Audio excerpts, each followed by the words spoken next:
I'm Dr. Pinesett. I'm the premed productivity expert. What I do is I show students how to study better, how to manage their time better, so that they can be better students and reach their goals and their dreams. And my link is right there, premedproductivity.com. If you aren't watching this live, so this is for the people who are going to watch this later on YouTube, you need to start getting on these live.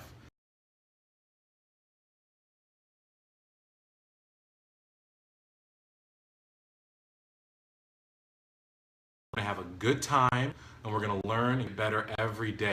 This topic today, as I was kind of mentioning a second ago, is off topic, on topic, because we were supposed to talk about motivation today, but I believe when things come together and kind of showing you that you should talk about something else, you should do something else, you should follow that, right, and follow your heart.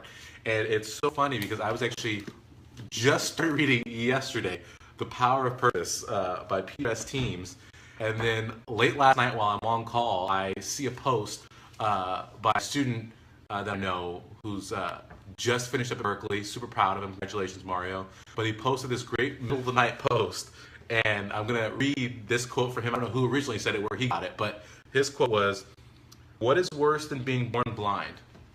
Being born with sight and no vision." And that's Mario's quote that I stole today. But that's going to be our guide for our session today. So what's worse than being born blind? Being born with sight but without vision. And sight and vision are two entirely different things, because oftentimes, like, did you hear me? Or did you understand? Are you listening to me? Or are you hearing me? That kind of thing. When you have vision, that's when you see what your life should be, what you want it to be, when you see your goals, when you see what you should be doing. And we have to make sure that we're in tune with our personal vision of what we want our life to be, what's important to us, and we prioritize based on that. And so many students, one of the biggest failings of students, and it happens, right, procrastination, it happens with time management issues, it happens with getting sidetracked, with going to parties or doing different things you shouldn't do. The problem is you haven't focused in, and you don't have an established, clear vision for your life. And that vision creates purpose. And when you live a life of purpose, you feel so much more fulfilled, and you're so much more energized, and you're so much more willing to do the things that you need to do to be successful. So you're going to be successful when you have vision and when you have purpose. And so we're going to start there. But a question I get asked all the time that kind of plays into this is that people ask me, what does it take to get to medical school? Do you think I can get to medical school? And 9 times out of 10, I will answer yes. Because the truth is, everyone can go to medical school. Right? Anyone can go to medical school. But not everyone will go to medical school. Did you hear that? So anyone can go to medical school, but not everyone will go to medical school. And the difference is really 3 characteristics, and I'm going to lay these out because it all leads to this purpose and this vision in the end, because this is what's required to do these 3 things. But there's 3 things that are required to go to medical school. If you're asking yourself, hey, am I meant to go to medical school? Can I get to medical school? If you don't have these 3 things, then you can't go to medical school. That's the truth of it. So these 3 things, and you can develop them if you work on vision and the purpose. So the number 3 thing is being open-minded.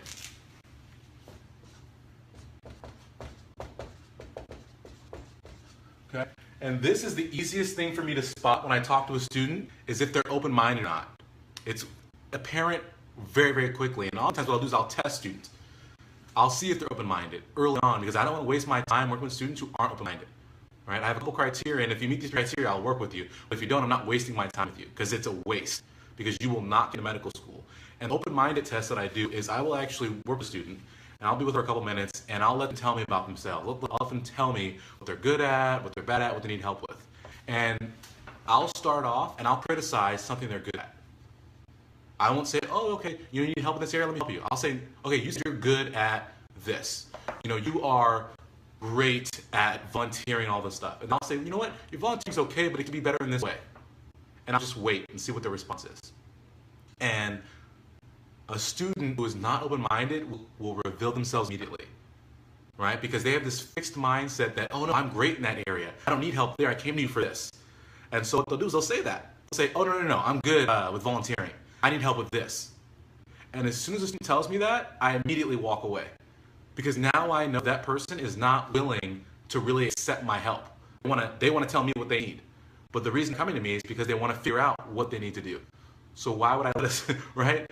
But so many students have that closed-mindedness. And I want you to ask yourself right now, are you closed-minded about certain things? Do you have a fixed mindset of, oh, you know what, I'm good at this, I need to work on this, I've got that in the bag, my math is good, whatever it might be? Or are you constantly getting better every day? Are you open-minded to the possibility of improving every day? Right? I myself as a physician, I'm good medically, right? I'm on nights right now, so I'm working like 16-hour nights, and you're managing all the patients from the day shift, so it's like 89 patients a night. That's a lot of patients. I have very good confidence in my ability to care for all these patients. One dies on my watch. Well, people die, but it's not my fault.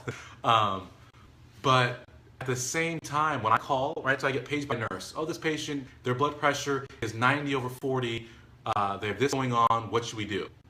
And I know, oftentimes I know what to do, but I'm always open to the nurse's feedback because the nurse is there in the room with the patient and they may have insight that I wouldn't get if I don't take the time to listen to them. So I'll call and say, okay, you know what, their pressure's 90/40. What are their fluids they're on right now? Okay, they're not getting IV fluids. Let's start there. Let's give them a bolus.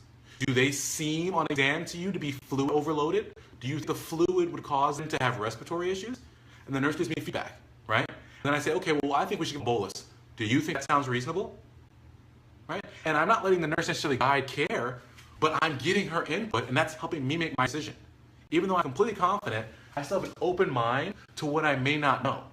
And doing those little things helps you out so much because sometimes you'll get calls in the middle of the night and the patient's pressure is 90/40, and you'll go to do all these things. But if you had taken a second, just been open-minded and asked the nurse the question, you would have found out that the patient's been riding 90/40 since they've been here for the past 2 weeks. So now you're treating something that doesn't need to be treated. So being open-minded in your life, in your journey, medical school, you gotta be thirsty for knowledge, getting out there and open to everything. So when someone gives you some advice, take what you can and throw away the rest, but you gotta be open to it. Otherwise you're gonna stay stagnant and other people are gonna bypass you. Because you're gonna think, oh, I'm good, and other people are gonna be grinding and working and getting better, and then they're gonna be better than you. They're gonna be past you. They're gonna supersede what you have going on, right? So that's number 1, or number 3, open-minded.